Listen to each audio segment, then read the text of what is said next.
छुट्टी का दिन हो या कोई और त्योहार, अहलियाने कराची साहिल समंदर पर ना जाएं, ऐसा तो हो ही नहीं सकता।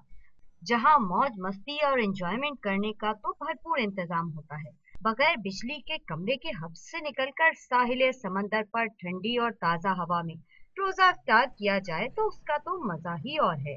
कहते हैं रोजे में जहनी सुकून मिल जाता है। साहिल समंदर का यूँ रुख किया कि यहाँ ज़रा माहौल अच्छा है, यानी कि शहर के रश से अलग थलग एक रोज़ा खोलने का माहौल अलग होता है, तो इसलिए यहाँ का रुख किया हमने। ठंडी हवा है, यहाँ बैठ के रोज़ा खोल रहे हैं।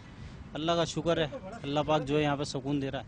कभी भी और कहीं भी बच्चे तो तफरी का कोई मौका हाथ से जाने नहीं देते। घर पे तो रोज करते हैं, आज इधर आए, बहुत मजा आ रहा है। साहिल पर तफरी करने वालों का कहना है कि इंसान तब्दीली पसंद करता है और साहिल पर रोजा खोलने से न सिर्फ माहौल में तब्दीली आती है बल्कि तबीयत में भी ताजगी महसूस होती है। कैमरामैन मोहम्मद अनील के साथ नुसरत वसी, डॉन न्यूज, कराची।